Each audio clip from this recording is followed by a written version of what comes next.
Hi everyone, welcome to Inspire classes. ये motion वाले chapter का पार्ट नंबर 4 है। लास्ट 3 क्लास तक हम लोगों ने लास्ट में स्पीड वाला टॉपिक कवर कर लिया था और स्पीड के जो टाइप्स होते हैं, चारों टाइप्स मैंने आप लोगों को कवर करा दिए थे। कुछ क्वेश्चंस हम लोगों ने इसके ऊपर देखे थे, आपको 1-2 क्वेश्चन होमवर्क से भी करने को दिए थे। होप कि आप लोगों ने वो तीनों पार्ट देख लिए होंगे और वो सारे क्वेश्चन अभी तक कर लिए होंगे। ठीक है, तो हम लोग इस चैप्टर में अभी तक रेस्ट और मोशन के कॉन्सेप्ट को देख चुके। उसके बाद हम लोगों ने डिस्टेंस डिस्प्लेसमेंट पढ़ लिया, स्केलर वेक्टर क्वांटिटीज़ देख ली। इसके बाद स्पीड और वेलोसिटी का टॉपिक स्टार्ट किया था, जहाँ पे स्पीड हम लोग कवर अप कर चुके हैं। तो आज हम लोग वेलोसिटी से शुरुआत करेंगे और ये देखेंगे कि स्पीड और वेलोसिटी में क्या डिफरेंस होता है। जिस तरह से डिस्टेंस और डिस्प्लेसमेंट आपस में कोरिलेटेड क्वांटिटीज़ थी कि एक स्केलर था एक वेक्टर था, है ना, इसी तरह से स्पीड और वेलोसिटी में काफ़ी रिलेशन होता है। इनमें से एक स्केलर क्वांटिटी होती है और दूसरी वेक्टर क्वांटिटी होती है। तो चलिए, अब देखो, उससे पहले एक क्वेश्चन हम लोग और कर लेते हैं हमारा एवरेज स्पीड के ऊपर बेस्ड। मैंने आपको बताया था कि एवरेज स्पीड या एवरेज वेलोसिटी के क्वेश्चन बहुत ज़्यादा इंपॉर्टेंट होते हैं, तो ये एमसीक्यू फॉर्मेट में भी आपसे पूछे जा सकते हैं। तो देखो, एक और क्वेश्चन देख लीजिए। A car covers the first half of the distance between the two places at the speed of 40 kilometre per hour. एक कार है, वो दो प्लेसेस के बीच में जो डिस्टेंस है, सपोज मेरे पास एक प्लेस ए यहाँ पे है, दूसरा प्लेस बी यहाँ पे है, इनके बीच में जितनी भी डिस्टेंस है, I don't know, suppose total distance इनके बीच में कितनी है, डी डिस्टेंस है। ठीक है, ऐसे एग्जाम्पल के तौर पे डी मान लेते हैं। आपको डी मानना है, आप डी मान लो, आपको कुछ और मानना है, कुछ और मान लो, उससे कोई फर्क नहीं पड़ेगा, है ना। अब इसने क्या कहा है, फर्स्ट हाफ इस डिस्टेंस का कार ट्रेवल करती है 40 किलोमीटर पर आवर से। सपोज ये मिड पॉइंट हो गया इसका, तो आधी डिस्टेंस कितनी हो गई, डी/2 डिस्टेंस हो जाएगी ये वाली। तो ये डिस्टेंस जब कार ट्रेवल करती है, यहाँ से कार चली और कार 40 किलोमीटर पर आवर से ये आधी डिस्टेंस ट्रेवल करती है। ठीक है, वो पहुँच गई सेंट्रल पॉइंट सी पे। उसके बाद क्या हुआ, and the second half at 60 kilometre per hour. बाकी का आधा बचा हुआ हिस्सा उस कार ने कैसे ट्रेवल किया, थोड़ी सी स्पीड बढ़ा दी, अब की बार उसने 60 किलोमीटर पर आवर से ट्रेवल किया। तो इससे आगे की जो उसने डिस्टेंस ट्रेवल की है, बाकी की आधी बची हुई, तो 60 किलोमीटर पर आवर से ट्रेवल की, ये भी हाफ डिस्टेंस है, तो डी/2 हम लोगों ने ले लिया इस चीज़ को।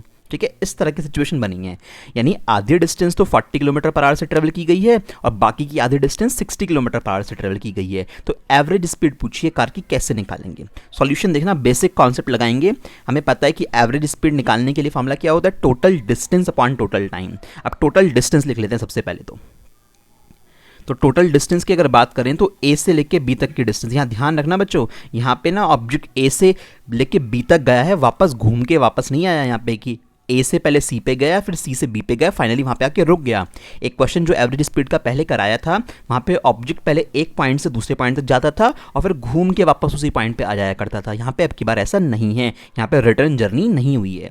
तो टोटल डिस्टेंस कितनी है, तो ए से बी तक की टोटल डिस्टेंस कितनी नज़र आ रही है, डी डिस्टेंस नज़र आ रही है। ठीक है, अब बात करते हैं टोटल टाइम की। तो टोटल टाइम तो हमें 2 पार्ट में निकालना पड़ेगा। टोटल टाइम कैसे निकालेंगे, 2 पार्ट में, क्यों भाई, आधा रास्ता उसने अलग स्पीड से ट्रेवल किया है, आधा रास्ता अलग स्पीड से ट्रेवल किया है, तो ऑब्वियसली बात है कि टाइम 2 पार्ट में टूट जाएगा। तो यहाँ पे सपोज इस वाले पार्ट में t1 टाइम लगा और इस वाले पार्ट में कितना टाइम लगा, t2 टाइम लगा। अब मुझे फॉर्मूला बताओ स्पीड का क्या होता है। तो स्पीड का फॉर्मूला होता है speed is equal to distance upon time. ठीक है, बेसिक फॉर्मूला ये होता है कि speed is equal to distance upon time होती है। तो टाइम मुझे निकालना है, तो टाइम क्या आ जाएगा, तो टाइम इज इक्वल टू हमारे पास आ जाएगा डिस्टेंस अपॉन स्पीड। भाई पहले भी लास्ट क्लास में हम लोगों ने करा था, तो डिस्टेंस अपॉन स्पीड आ जाएगी। मुझे t1 निकालना है, t1 कहाँ से कहाँ तक का टाइम है, t1 ए से सी तक जाने का टाइम है। तो टाइम कैसे निकालेंगे, डिस्टेंस अपॉन स्पीड से। तो ए से लेके सी तक की डिस्टेंस कितनी है, डी/2 है, स्पीड कितनी है, 40 किलोमीटर पर आवर है। तो डिस्टेंस है डी/2 और स्पीड कितनी है, 40 kilometre per our, plus t2 कहाँ से कहाँ तक का टाइम है, सी से बी तक जाने का टाइम है। सी से बी तक जाने में हमारे पास डिस्टेंस कितनी है, आधी है, क्योंकि आधा आधा पार्ट था ना उसमें, डी/2 है, और हमारे पास स्पीड कितनी है, 60 है। तो डिस्टेंस हमारे पास डी/2 है, स्पीड अब की बार 60। ठीक है, अच्छा, अब क्या करते हैं, यहाँ से हम लोग थोड़ा सा सॉल्व कर लेंगे इस सारे सोल्यूशन को। डी/2 को आप उठा के यहाँ से कॉमन रख लो, तो डी/2 हमारा बाहर आ गया, यहाँ पे बचा मेरे पास 1/40 और यहाँ पे मेरे पास क्या बचा, 1/60। ठीक है, जस्ट टेक द एलसीएम, कुछ नहीं करना, आसानी से क्वेश्चन सॉल्व हो जाएगा। तो 40 और 60 का जब एलसीएम यहाँ पे लिया जाएगा, नियरेस्ट कोई ऐसी वैल्यू देखो, तो 120 हमारे पास एलसीएम आ जाएगा।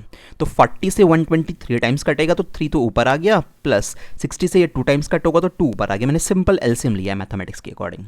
ठीक है, चलो, तो डी/2 इंटू ये 3 और 2 5 हो गए, 5/120। ठीक है, 5 से 1 टाइम, 5 से इसको कट करो, तो 5 2 10, 5 4 जा 20, 24 टाइम्स कट हो गया, ठीक है। तो 5 2 जा 10 और 5 4 जा 20 हम लोगों ने इसको कट कर दिया। तो हमारे पास जो वैल्यू बची वो कितनी बची, d अपॉन 24 के इस 2 से मल्टीप्लाई करोगे तो d अपॉन 48 मेरे पास टोटल टाइम आ गया यहाँ पे, ठीक है। अब टोटल डिस्टेंस आप लोगों को पता है, टोटल टाइम आप लोगों ने निकाल लिया, तो टोटल डिस्टेंस और टोटल टाइम हमारे पास आ गया। अब इसके बाद क्या करेंगे भाई, ये तो रफ वाला डेटा था ना सारा का सारा जो हम लोगों ने यूज़ किया था, हमें निकालनी है एवरेज स्पीड। में ऊपर कर देता हूँ इस क्वेश्चन को, तो एवरेज स्पीड, इसके बाद का क्वेश्चन मैं ऊपर कर रहा हूँ, आप लोग बाद में नीचे नोट कर लीजिएगा वहाँ पे। तो एवरेज स्पीड क्या होती है, total distance upon total time होती है। तो टोटल डिस्टेंस अपॉन में क्या आ जाएगा, टोटल टाइम आ जाएगा, ठीक है।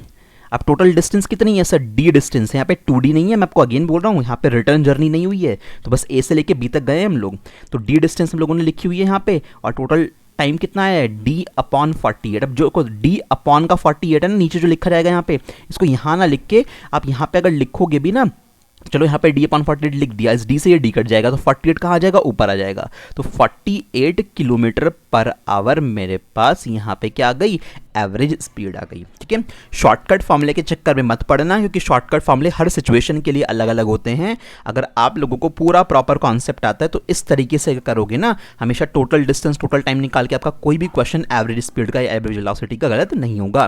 बट अगर शॉर्टकट वाले फॉर्मूले से करोगे, कुछ जगह पे ही शॉर्टकट ये बता देते हैं एवरेज स्पीड का कि V average is equal to twice V1 V2 upon V1 plus V2, तो भैया ये फॉर्मूला हर जगह वैलिड नहीं है, और आप फिर उसे याद नहीं रख पाओगे कि किस जगह ये लगेगा किस जगह नहीं लगेगा। तो इट्स बेटर कि इसको यूज ही ना करो आप, ठीक है। चलो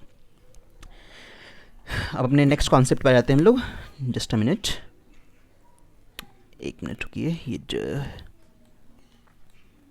हाँ देखिए ज़रा, अब हमारे पास नेक्स्ट कॉन्सेप्ट है हमारा वेलोसिटी वाला। अब वेलोसिटी पे आते हैं, जैसे स्पीड पढ़ी थी ना, स्पीड आप लोगों ने क्या पढ़ा था, speed is equal to distance upon time, यानी कोई ऑब्जेक्ट एक सेकंड में जितना डिस्टेंस कवर करता है उसको स्पीड बोला करते थे। इसी तरह से यहाँ पे वेलोसिटी कैसे होगी, वेलोसिटी में हम लोग डिस्टेंस ना बोल के क्या बोलेंगे, डिस्प्लेसमेंट बोलना शुरू कर देंगे। यानी कोई एक ऑब्जेक्ट एक सेकंड में जितना डिस्प्लेसमेंट कवर करता है उसे उसकी क्या बोलते हैं, वेलोसिटी बोलते हैं। तो वेलोसिटी का फॉर्मूला इसी तरह से कैसे बन जाएगा, velocity is equal to distance की जगह क्या लिखूंगा, डिस्प्लेसमेंट लिख दूंगा बस, क्योंकि डिस्टेंस और डिस्प्लेसमेंट दोनों अलग अलग चीजें होती हैं, नहीं होती हैं भाई। हमारे पास जो पाथ की एक्चुअल लेंथ होती है उसे हम लोग बोलते हैं डिस्टेंस, और दो पॉइंट्स के बीच में जो शॉर्टेस्ट गैप होता है उसको बोलते हैं डिस्प्लेसमेंट। तो वेलोसिटी के फॉर्मूले में डिस्टेंस ना के क्या आता है, डिस्प्लेसमेंट आता है। तो एक सेकंड में कोई ऑब्जेक्ट जितना डिस्प्लेसमेंट कवर करता है उसको क्या बोलते हैं, वेलोसिटी बोलते हैं। मतलब अगर कोई ये मुझे बोल रहा है कि किसी पर्टिकुलर चीज़ की वेलोसिटी 50 मीटर पर सेकंड है, और उसके साथ में वो डायरेक्शन भी लगाएगा, क्योंकि ये स्केलर क्वांटिटी नहीं होती है, वेक्टर होती है, उसने बोला 50 मीटर पर सेकंड टूवर्ड्स नॉर्थ, ये वेलोसिटी की वैल्यू बताई किसी ने मुझे। तो उसका मतलब ये है कि वो ऑब्जेक्ट एक सेकंड में कितना डिस्प्लेसमेंट कवर करता है, 50 मीटर का डिस्प्लेसमेंट कवर करता है, किस डायरेक्शन में, नॉर्थ की तरफ, ठीक है। एक सेकंड में 50 मीटर का डिस्प्लेसमेंट कवर करता है नॉर्थ की तरफ, तो इसकी ये वेलोसिटी है। वेलोसिटी में मैग्नीट्यूड के साथ साथ डायरेक्शन भी मेंशन करनी होती है, इसलिए लिखा है कि वेलोसिटी की वेक्टर क्वांटिटी है हमारे पास, और इसका मतलब वेलोसिटी में मैग्नीट्यूड के साथ साथ क्या होती है, डायरेक्शन भी होती है, ठीक। अब बात आती है एसआई यूनिट की। अब एसआई यूनिट कैसे निकालेंगे, बिल्कुल वही होगी जो स्पीड की होती है। डिस्प्लेसमेंट को किस में नापते हो, मीटर में, तो यहाँ ऊपर तो मीटर आ गया, अपॉन यहाँ पे क्या आएगा, टाइम की जगह सेकंड, तो क्या यूनिट आई, मीटर पर सेकंड, तो ये मीटर पर सेकंड इसकी स्टैंडर्ड यूनिट होती है, एसआई यूनिट होती है। तो आप लोगों ने जैसे डिस्टेंस और डिस्प्लेसमेंट की एसआई यूनिट देखी थी, दोनों की मीटर थी ना, चेंज कुछ भी नहीं था। ऐसे ही स्पीड और वेलोसिटी की भी एसआई यूनिट सेम होती है। एसआई यूनिट इस बात पर डिपेंड नहीं करती कि क्वांटिटी स्केलर है या वेक्टर है, इससे फर्क नहीं पड़ता, ठीक है।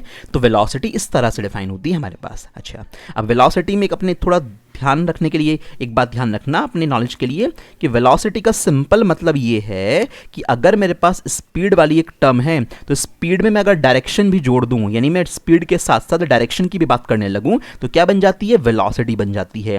तो velocity consist of two terminology, एक तो स्पीड और दूसरी क्या, डायरेक्शन। तो स्पीड के साथ साथ अगर डायरेक्शन की भी बात करोगे तो वेलोसिटी हो जाएगी।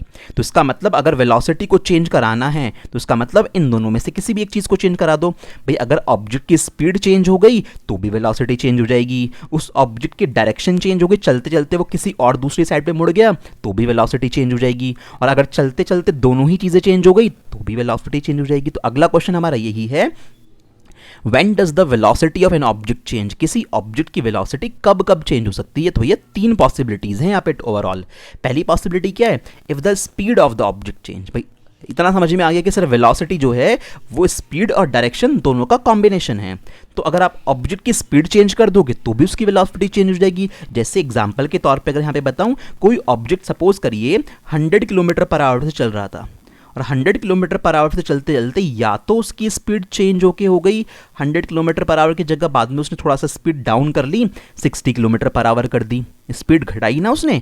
या फिर हो सकता है कि उसने स्पीड चेंज करके क्या कर दी हो, भाई दोनों में से कोई भी एक पॉसिबिलिटी लगा लो, या फिर स्पीड चेंज करके उसने थोड़ी सी बढ़ा दी हो, 120 किलोमीटर पर आवर कर दी हो।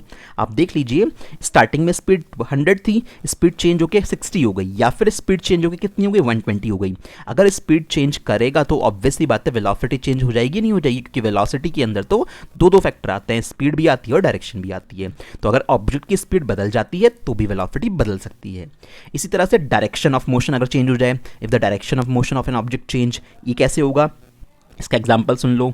सपोज एक ऑब्जेक्ट इस डायरेक्शन में ईस्ट की तरफ, भाई आपको पता है ना अच्छे से, पेपर पे अगर शो करते हैं तो यहाँ पे ये ईस्ट होता है, ये वेस्ट होता है, ये नॉर्थ है और ये साउथ है। तो एक ऑब्जेक्ट ईस्ट की तरफ जा रहा था सपोज 60 किलोमीटर पर आवर की स्पीड से, और चलते चलते इसके मन में आया और ये ऑब्जेक्ट साउथ की तरफ मुड़ गया, ऐसे नीचे की तरफ यानी साउथ की तरफ मुड़ गया। स्पीड इसने चेंज नहीं करी, उसी स्पीड पे साउथ की तरफ अचानक से मुड़ गया।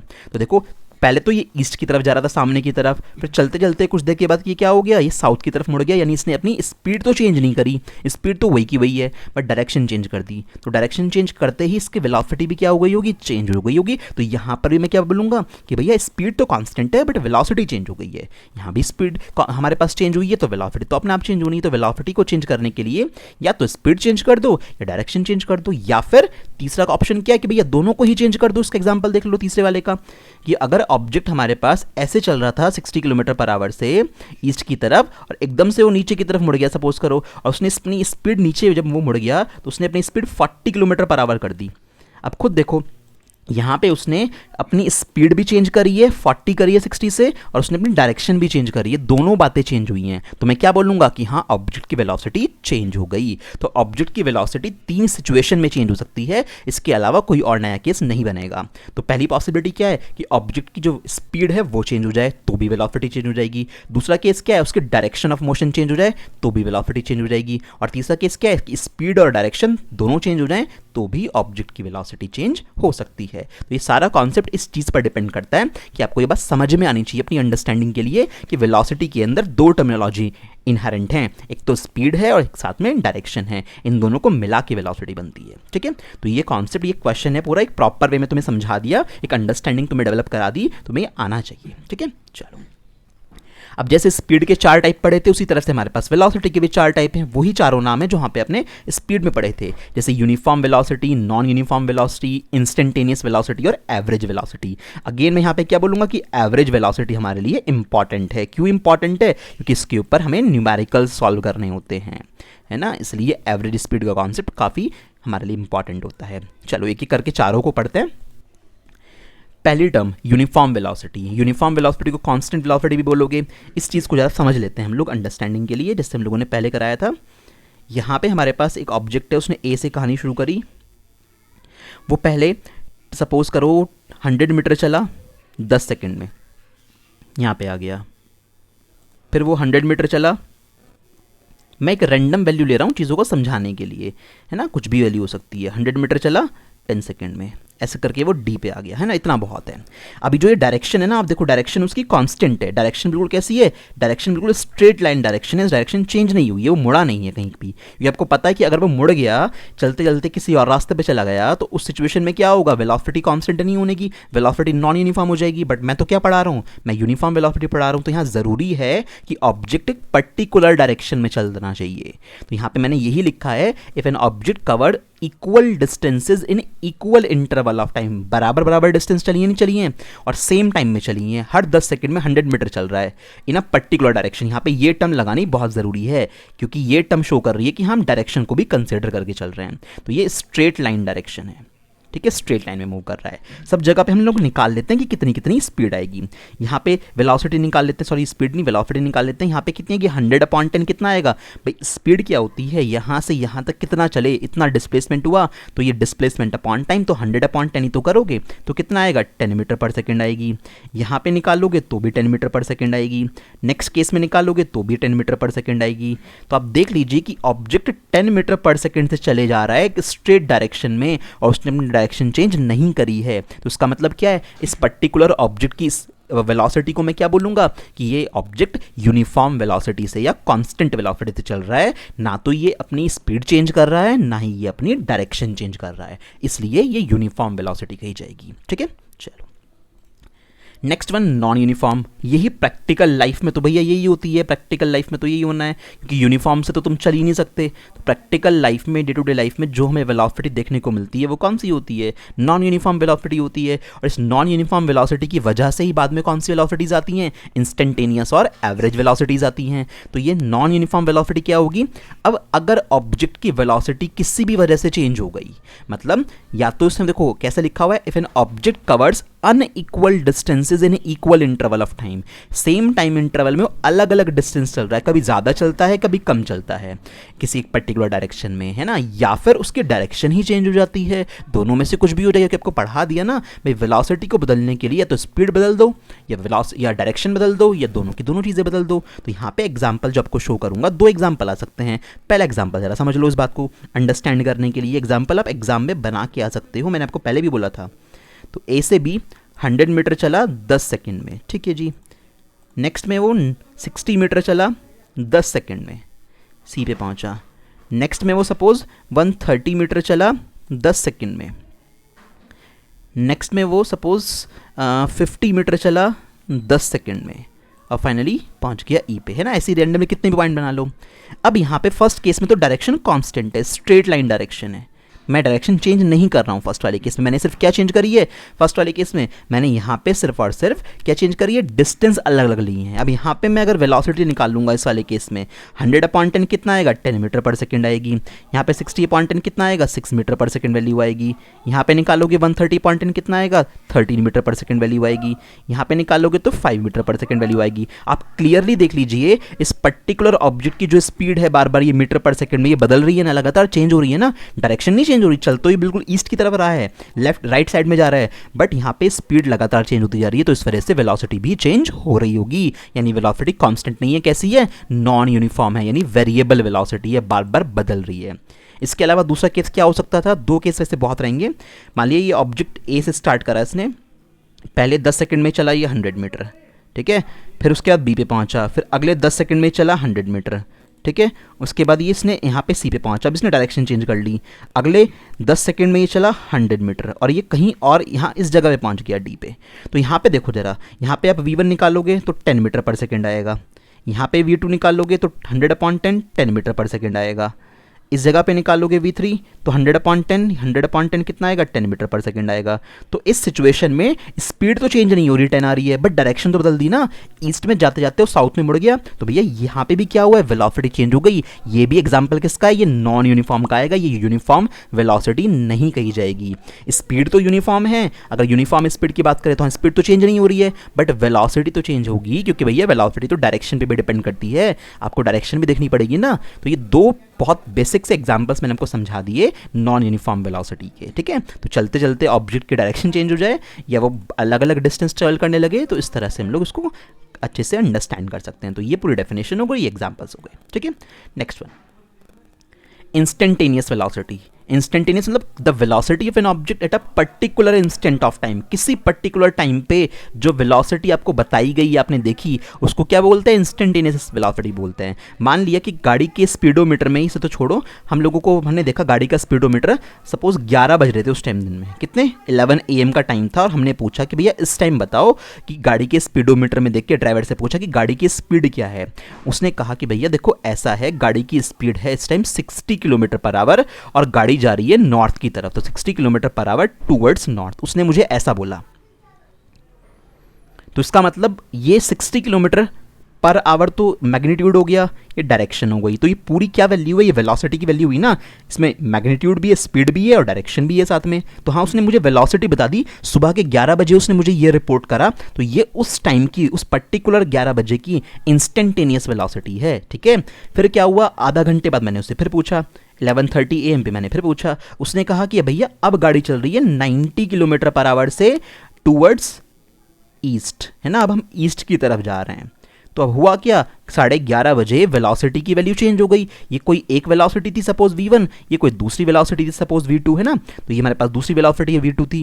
तो यहाँ पे वेलोसिटी की वैल्यू कुछ और आई, ये 11:30 बजे की इंस्टेंटेनियस वेलोसिटी है। और ये कौन सी है, ये 11 बजे की इंस्टेंटेनियस वेलोसिटी, यानी किसी पर्टिकुलर टाइम पे चेक की गई, किसी पर्टिकुलर टाइम पे बताई गई वेलोसिटी को हम लोग क्या बोलते हैं, इंस्टेंटेनियस वेलोसिटी बोलते हैं। तो वेलोसिटी में हमेशा याद रखना मैग्नीट्यूड के साथ साथ डायरेक्शन भी आएगी। अगर सिर्फ मैग्नीट्यूड बता रहे हो तो वो वेलोसिटी थोड़ी ना, फिर तो वो सिर्फ स्पीड कहलाएगी। ठीक है, चलो ये इंस्टेंटेनियस के बारे में इतना जानना बहुत है, आपके लिए बहुत ज़्यादा इंपॉर्टेंट नहीं है, इतना डेप्थ में नहीं जाना, फॉर्मूले वगैरह आपको नहीं पढ़ने इसके। ठीक है, अब आते हैं 4th नंबर पे, ये हमारी 4th नंबर पे हो जाएगी एवरेज वेलोसिटी। तो ये तो सबसे ज़्यादा इंपॉर्टेंट होती है। तो एवरेज वेलोसिटी कैसे डिफाइन होगी, तो भैया एवरेज वेलोसिटी को हम लोग डिफाइन करते हैं total displacement upon total time. Formula समझ में आ रहा है भाई, जैसे हम लोग एवरेज स्पीड को डिफाइन करते थे total distance upon total time, तो यहाँ पे डिस्टेंस ना यूज करके क्या यूज करते हैं, डिस्प्लेसमेंट यूज करते हैं। सपोज यहाँ से शुरू करनी थी हमें जर्नी अपनी और यहाँ पे पहुँचना था, रास्ता है रोड पे जाने का ये वाला, तो अगर इस रास्ते से चल के जाओगे तो जिस पाथ की पूरी लेंथ जो होगी उसे डिस्टेंस बोला जाएगा। तो डिस्टेंस को टाइम से डिवाइड करोगे तो आएगी आपके पास, टोटल डिस्टेंस को टाइम से डिवाइड करोगे तो आपके पास आएगी एवरेज स्पीड। और बट अगर स्टार्टिंग पॉइंट से और एंडिंग पॉइंट के बीच का डायरेक्ट शॉर्टकट गैप देखोगे तो ये डिस्प्लेसमेंट कहलाता है। इस डिस्प्लेसमेंट को टोटल टाइम से डिवाइड करोगे तो क्या आएगा, एवरेज वेलोसिटी आएगी। तो एवरेज वेलोसिटी कैसे डिफाइन होगी, डेफिनेशन कैसे लिखोगे, average velocity is defined as the ratio of total displacement to the total time. ठीक है, तो इस तरह से एवरेज वेलोसिटी की डेफिनेशन हो गई। तो ये कॉन्सेप्ट हमारा एवरेज वेलोसिटी का हो गया। ठीक है ना, चलो अब एक क्वेश्चन है, ये क्वेश्चन पूछा जाता है आपके एनसीईआरटी में भी मिल जाए आपको, देख लेना, बड़ा अच्छा सा है। State a condition under which a body moves in such a way that the magnitude of its average velocity is equal to its average speed। एक ऐसी कंडीशन बतानी है जब एवरेज वेलोसिटी का मैग्नीट्यूड, यानी हम डायरेक्शन का अगर जिक्र ना करें थोड़ी देर के लिए, सिर्फ मैग्नीट्यूड का जिक्र करें एवरेज वेलोसिटी के, तो वह एवरेज स्पीड के इक्वल कब हो सकता है। तो एक सिचुएशन ऐसी है, जैसे आपसे पूछा जाता है ना कि डिस्टेंस और डिस्प्लेसमेंट कब इक्वल हो सकते हैं, तो एक सिचुएशन ऐसी थी कि जब दो पॉइंट्स के बीच में जाने का एक ही स्ट्रेट लाइन पाथ हो, कि एक पॉइंट ए, यहाँ पे ए है, दूसरा पॉइंट बी है, इन दोनों के बीच में जाने का बस यही एक रास्ता है, हमें ट्रेवल करके इसी रास्ते पे जाना पड़ेगा। तो ए से बी तक यही डिस्टेंस हुआ और यही क्या हुआ, डिस्प्लेसमेंट हुआ। इसी तरह से अगर दो पॉइंट्स के बीच में स्ट्रेट लाइन पाथ होता है तो उस सिचुएशन में एवरेज वेलोसिटी किसकी इक्वल हो जाएगी, एवरेज स्पीड की इक्वल हो जाएगी। क्यों ऐसा क्यों होगा, इस बात को जरा समझो। क्योंकि एवरेज स्पीड कैसे निकाल लोगे, एवरेज स्पीड निकाल लोगे total distance upon total time से। मेरी बात समझना, बहुत इजी सी चीज़ है, इससे निकाल लोगे, है ना। ये लिखनी तो नहीं है, बस समझ लेना इस वाली बात को। आंसर तो मैं आपको बता दूंगा क्या आएगा, तो ये अंडरस्टैंडिंग के लिए जो मैं कोई बता रहा हूँ। एवरेज वेलोसिटी कैसे निकाल लोगे, टोटल डिस्प्लेसमेंट से निकाल लोगे, है ना। डिस्प्लेसमेंट को शॉर्ट में लिख देते हैं, अपॉन टोटल टाइम।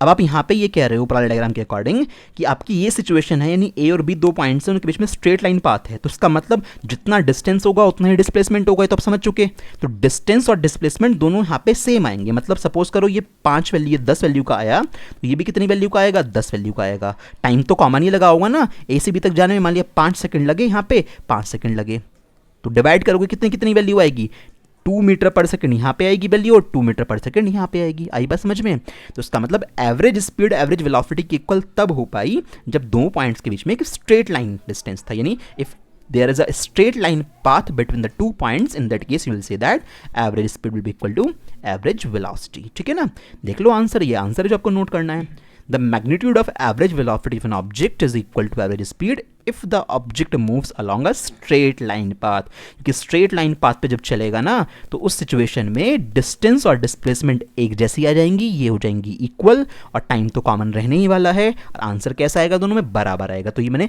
फॉर्मूले से तुम्हें जस्टिफाई भी करवा दी इस बात को। ठीक है ना, ये आपको बुक्स में नहीं मिलेगा, सॉल्यूशन बुक में तो ऐसी थ्योरी मिलेंगी, तो ये इस तरह से डिस्क्रिप्शन आपको समझा दिया गया है। अब कॉमन सी चीज़ जैसे डिस्टेंस और डिस्प्लेसमेंट में डिफरेंस पढ़ा था उन दोनों को पढ़ लेने के बाद, ऐसे ये स्पीड पढ़ ली, वेलोसिटी पढ़ ली, तो भैया दोनों का ये डिफरेंस है। इसको आप अच्छे से नोट करना, खुद से रीड आउट करना, सारे पॉइंट्स में क्लियर आउट करा चुका हूँ, सब कुछ यहाँ पे बहुत ईजी वे में लिखा हुआ है। किसी भी पॉइंट पे डाउट हो तो मुझसे व्हाट्सएप पर पूछ लिया कीजिए, ठीक है। तो सारी चीज़ मैंने आपको बता दी है। इंपॉर्टेंट है, डिफरेंसेज हमेशा जहाँ पर भी आएंगे, किसी भी दो क्वांटिटी के बीच में डिफरेंस हो, वो डिफरेंस हमेशा इंपॉर्टेंट होते हैं, क्योंकि डिफरेंस में एक फ़ायदा ये है कि डिफरेंस पढ़ लेने से दो चीज़ों के बारे में एक साथ पढ़ाई हो जाती है कि अगर आपने स्पीड वेलोसिटी का डिफरेंस पढ़ लिया तो आपको स्पीड के बारे में भी नॉलेज हो गई और वेलोसिटी के बारे में भी हो गई। जब भी डिफरेंस पूछा जाए इसी तरह से टेबल बना के लिखा करो, पैराग्राफ बना बना के डिफरेंस नहीं लिखे जाते हैं, हमेशा पॉइंट वाइज इस तरह से लिखे जाते हैं डिफरेंस, ठीक है। अभी ये एनसीईआरटी का एक क्वेश्चन है, चलो उसको देखते हैं। Usha swims in a 90 metre long pool. Usha 90 metre long swimming pool में मूव करती है, स्विमिंग कर रही है वो। She covers 180 metre in 1 minute. 1 minute में यानी 60 सेकेंड्स में उसने 180 मीटर चला by swimming from one end to other end back along the same straight path. यानी सपोज उषा ने यहाँ से स्टार्टिंग करी थी, ये इसका स्टार्टिंग पॉइंट था, और उषा यहाँ से चल के फाइनली इस जगह तक पहुँच जाती है, ये उसका स्टार्ट पॉइंट है और ये उसका क्या है, ये एंड पॉइंट है उसके स्विमिंग पूल का। कितनी लेंथ है इस पूल की? इस पूल की लेंथ है 90 मीटर की लेंथ है। वो जाती है पहले ही इस स्टार्टिंग पॉइंट से एंड पॉइंट तक, फिर घूम के इसी रास्ते से वापस लौट के आ जाती है। तो 90 चल के गई, 90 वापस तैर के आई, मतलब 90 तैर के गई, 90 तैर के आई, तो कितना हुआ टोटल? 180 मीटर उसने कवर कर लिया। 1 मिनट लगा इसे 180 मीटर कवर करने में। आपसे पूछा है एवरेज स्पीड और एवरेज वेलोसिटी बता दो, तो देखो कितना आसान सा क्वेश्चन है। तो एवरेज स्पीड निकालने के लिए फॉर्मूला हमेशा आप कंप्लीट लिखोगे, इस बात का मेरा ध्यान रखना कि फॉर्मूला तो कंप्लीटली लिखना है आपको हमेशा। कोई शॉर्टकट मत याद रखिए, क्योंकि शॉर्टकट टाइम आने पे याद नहीं आएंगे आपको, इसलिए शॉर्टकट को मैं बहुत ज़्यादा प्रेफर नहीं करता, इसलिए आपको कॉन्सेप्ट्स बहुत अच्छे से आने चाहिए। टोटल डिस्टेंस कितनी है? 90 जाने में 90 आने में 180 मीटर की डिस्टेंस ट्रेवल करिए, तो 180 मीटर डिस्टेंस ही तो है टोटल। टाइम कितना है? 1 मिनट का है, बट 1 मिनट मेरे काम का नहीं है, मैं लिखूंगा 60 सेकेंड। 1 मिनट में 60 सेकेंड होते हैं, 1 मिनट मत लिखना।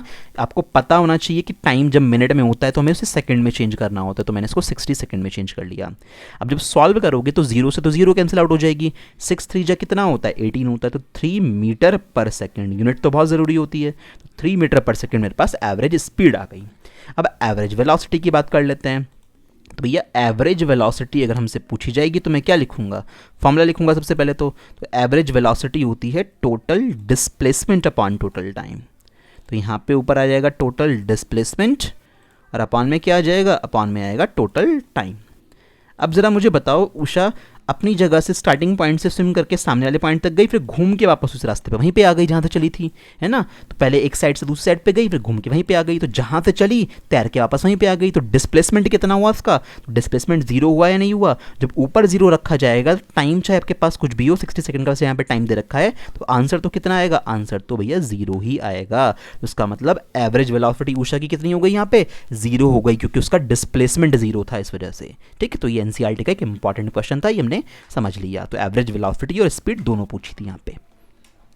अगला question, this is again from NCERT, आपकी टेक्स्ट बुक में एक्सरसाइज में मिलेगा। देखो एनसीईआरटी के जो क्वेश्चन मैं करवा रहा हूँ ना, आपके सबके पास एनसीईआरटी वाली टेक्स्ट बुक तो होगी, उन सब में जो ये क्वेश्चन दे रखे हैं उन क्वेश्चन का पेज नंबर नोट कर लिया कि जी हमेशा ये पूरे क्वेश्चन नोट करने की जरूरत नहीं कि क्वेश्चन नोट कर रहे हो, हमेशा सॉल्यूशन अपने नोटबुक में नोट करो। अगर वो क्वेश्चन आपकी किसी रेफरेंस बुक में है ऑलरेडी, तो उस पर्टिकुलर बुक का नाम, जैसे आप लोगों ने ये क्वेश्चन एनसीईआरटी में है तो आपने लिख लिया एनसीईआरटी, और यहाँ पे जो भी पेज नंबर है, पेज नंबर ये जो भी पेज नंबर है, और क्वेश्चन नंबर लिख लो कि ये क्वेश्चन नंबर है, ताकि अगर बाद में मुझे कभी उसका सॉल्यूशन देखना, सॉल्यूशन मेरे पास अगर है, मुझे क्वेश्चन देखना पड़ जाए तो एकदम मुझे याद आ जाए कि एनसीईआरटी वाली बुक के इस पेज नंबर पर ये वाला क्वेश्चन है वो। तो क्वेश्चन नोट करने में ज़्यादा टाइम खर्च नहीं करना है, तो कम से कम वो क्वेश्चन नोट ना कीजिए जो आपके पास ऑलरेडी बुक में है। कोई नए क्वेश्चन है जो बुक में प्रेजेंट नहीं है, उनको नोट कर सकते हो बस, ठीक है। चलो अब करते हैं इस क्वेश्चन को, ये बड़ा क्वेश्चन है। जोसेफ जॉग्स फ्रॉम, ये जॉगिंग कर रहा है, jogs from one end A to the other end B of a straight 300 metre road in 2 minutes 30 seconds. चलो इतनी बात पढ़ते हैं। ए से लेके बी तक गया, स्ट्रेट रोड थी 300 मीटर की, 2 मिनट 30 सेकेंड लगे उसको जाने में, जॉग को। तो यहाँ पे जोसेफ यहाँ से चलना स्टार्ट करा, चलते चलते यहाँ तक स्ट्रेट रोड पे पॉइंट बी तक पहुंचा। 300 मीटर का ये रास्ता है टोटल, और इसने ये ए से बी तक जाने का जो रास्ता है 300 मीटर का, ये कितने टाइम में ट्रैवल कर लिया मैं यहीं लिख देता हूँ। तो ये ट्रैवल उसने कर लिया 2 मिनट 30 सेकंड में। अब 2 मिनट 30 सेकंड को ओरली सॉल्व करो, 1 मिनट में कितने सेकंड होते हैं? 60 सेकंड होते हैं। तो 2 मिनट में कितने सेकंड होते हैं? 120 सेकंड होते हैं। डबल कर दो ना, तो 120 सेकंड तो 2 मिनट में हो गए। 30 सेकंड्स और ऐड कर लो, तो 120 और 30 कितने होते हैं? मतलब 120 और 30 कितने होते हैं? 150 होते हैं। तो there will be 150 seconds total, है ना। तो इतना मैंने टाइम चेंज, क्योंकि मुझे चेंज करना पड़ेगा ना पूरे टाइम को सेकंड्स में, ठीक है, चेंज कर लिया।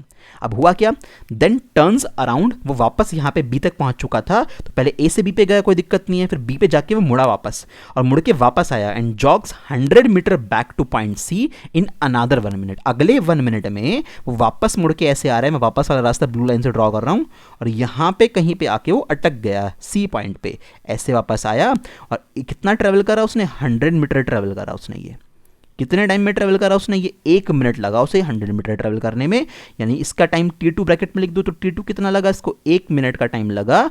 1 मिनट का टाइम लगने का मतलब 60 सेकंड का टाइम लगा। यानी वो चला कहाँ से था? चला वो स्टार्ट पॉइंट ए से था, ये उसका स्टार्ट पॉइंट है, और फाइनली वो फिलहाल कहाँ पे है? वो फिलहाल सी पे है, तो उसका ये एंड पॉइंट यहाँ पे है। तो इस तरह से अगर मेंशन कर लोगे ना डायग्रामेटिक, जब आपको कभी न्यूमेरिकल करने आ जाएंगे इस तरह से, तो आपके हर एक क्वेश्चन अपने आप ईजी हो जाएगा। तो क्वेश्चंस में डायग्राम्स बनाने की कोशिश कीजिए। जितना आप रफ वर्क करोगे, जितना प्रैक्टिस करोगे, चीज़ें उतना ही इंप्रूव होती हैं। हर चीज़ में टाइम लगता है, बट आपकी डिटर्मिनेशन चाहिए। जब तक आप लोग मेहनत नहीं करोगे तब तक काम नहीं चलता बिल्कुल भी। और 9th क्लास में चीज़ें समझ लोगे ना, 9th क्लास में मेहनत करने की बाद आदत लग गई, तो उसके बाद 10th 11th 12th या उससे आगे ग्रेजुएशन में कभी कोई दिक्कत नहीं आएगी। ठीक है, चलो अपने क्वेश्चन को आगे करते हैं। यहाँ तक पहुँच चुके थे। What are Joseph average speed and velocity, दोनों चीज़ें पूछी हैं उसने मुझसे। इन जॉगिंग, कहाँ से कहाँ तक? From A to B and from A to C, यानी ए से लेके जब वो बी तक गया, तब उस जर्नी में एवरेज स्पीड और एवरेज वेलोसिटी कितनी होंगी।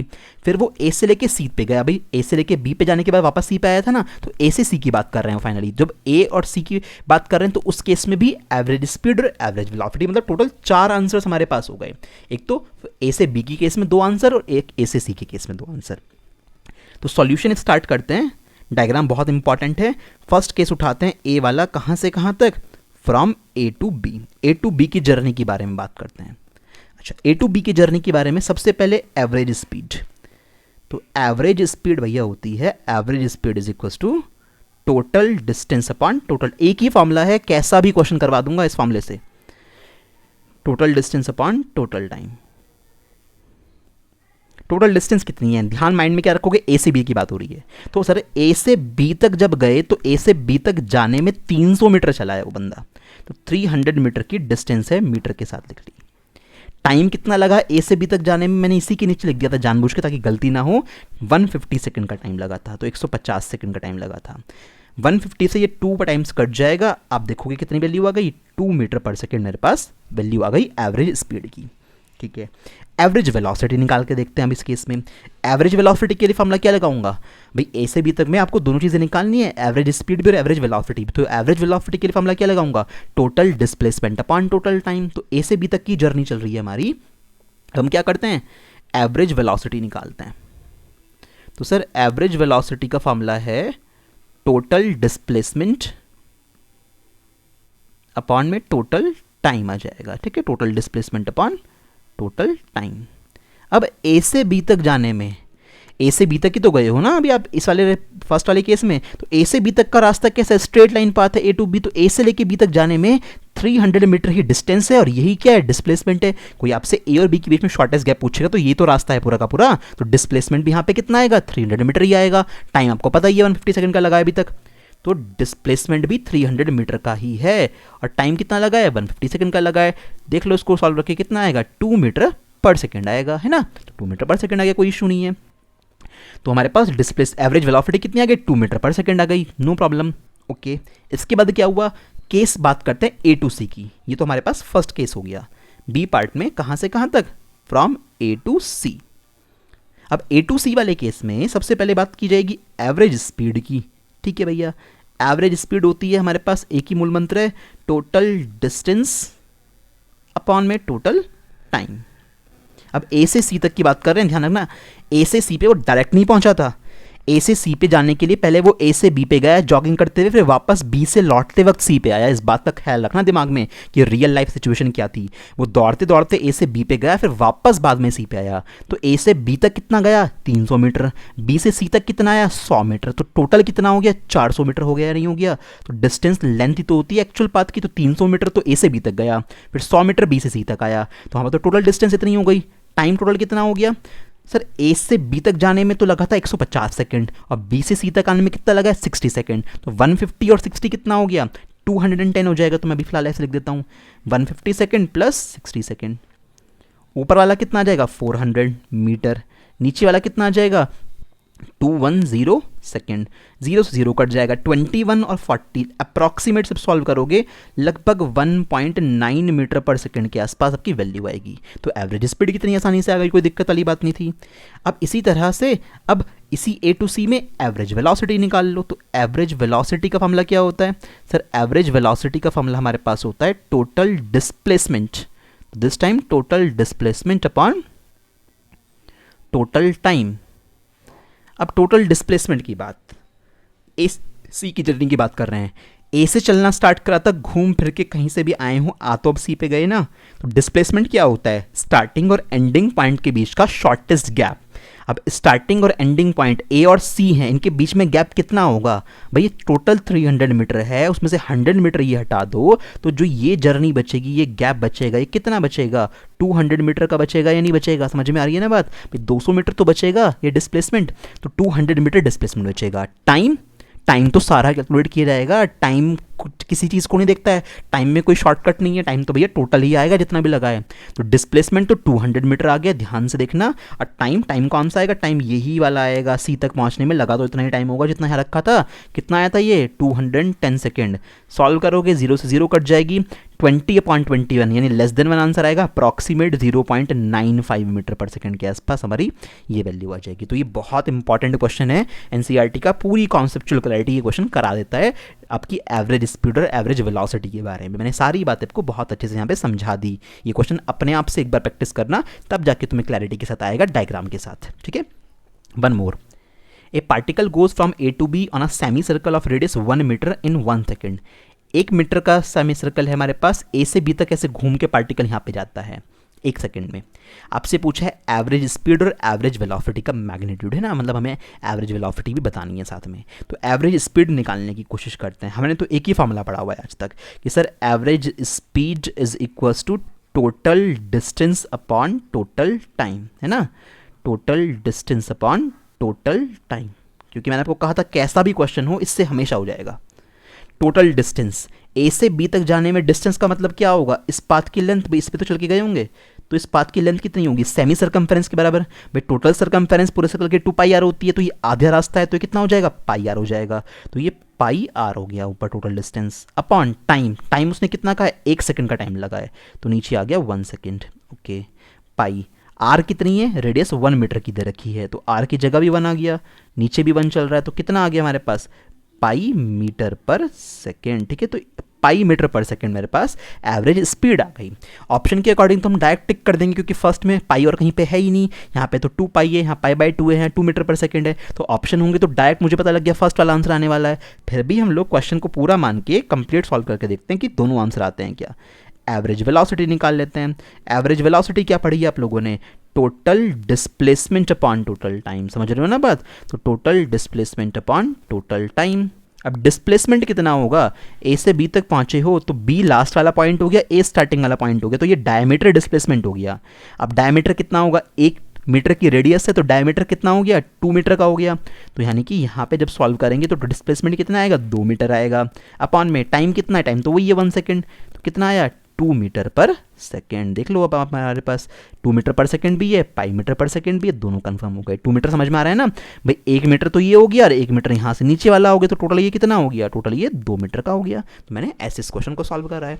तो आई होप कि अब एवरेज वेलोसिटी और एवरेज स्पीड के क्वेश्चन नहीं अटकने चाहिए आपके, है ना। तो होमवर्क से आपके लिए क्वेश्चंस हैं एवरेज स्पीड और एवरेज वेलोसिटी पर बेस्ड हैं, इनको सॉल्व कीजिएगा। आंसर मुझे व्हाट्सएप करना। कुछ बच्चे मुझे कोई आंसर मैसेज नहीं करते हैं, मुझे ये नहीं पता लगता कि पता नहीं आप क्वेश्चन सॉल्व कर भी रहे हो या फिर सब ऐसे ही उठा के इस वीडियो लेक्चर को देख रहे हो। तो भैया आपकी क्वेश्चन जब सॉल्व करोगे मुझे भेजोगे तभी तो पता लगेगा कि आप लोग क्वेश्चन सॉल्व कर रहे हो नहीं कर रहे हो। बायो में भी मैंने बहुत सारे क्वेश्चन पहले दिए थे, बहुत कुछ बच्चों ने कुछ भी सेंड नहीं किया हुआ है। इसके अलावा फिजिक्स में भी मैंने आपको अभी तक 2-3 क्लास जो आई हैं उसमें कई क्वेश्चन दिए हैं, बट बच्चे सेंड ही नहीं करते हैं। कई कुछ स्टूडेंट है जो डेडिकेटेडली पढ़ रहे हैं, तो वो स्टूडेंट तो अपना काम प्रॉपरली कर रहे हैं, बाकी स्टूडेंट का पता नहीं वो किस तरह से कवर अप कर रहे हैं। तो भैया ऐसा ना करो, आपको इतनी मेहनत से पढ़ाया जा रहा है तो अपना होमवर्क जो करते रहिए, वो होमवर्क में जहाँ पर भी न्यूमेरिकल वाला पोर्शन है स्पेसिफिकली, तो उसकी फ़ोटो मुझे भेज दिया करो कि हाँ सर हमने ये सॉल्यूशन किया है और उस तरह से हमारा फाइनल आंसर ये आया है ना। तो उससे पता लग जाएगा कि आप लोग प्रॉपर्ली सही से पढ़ रहे हो नहीं पढ़ रहे हो, और बाई चांस आपके ऑप्शन में गलती होगी तो मैं आपको बता दूंगा कि हाँ आपका आंसर सही है या गलत है ना। एक क्वेश्चन तो आप ये करोगे होमवर्क से आज, इसके अलावा एक क्वेश्चन ये करोगे, ये भी एवरेज स्पीड का है, ये थोड़ा सा ट्रिकी क्वेश्चन है, ट्राई करना आप लोगों से होता है तो, है ना। अगर नहीं होता तो फिर मैं करा दूंगा, फिर भी कोशिश करना है इस क्वेश्चन को करने की। नेक्स्ट क्वेश्चन तीसरा जो आप करोगे वो ये वाला क्वेश्चन है, यहाँ पे आपको एवरेज वेलोसिटी निकालनी है।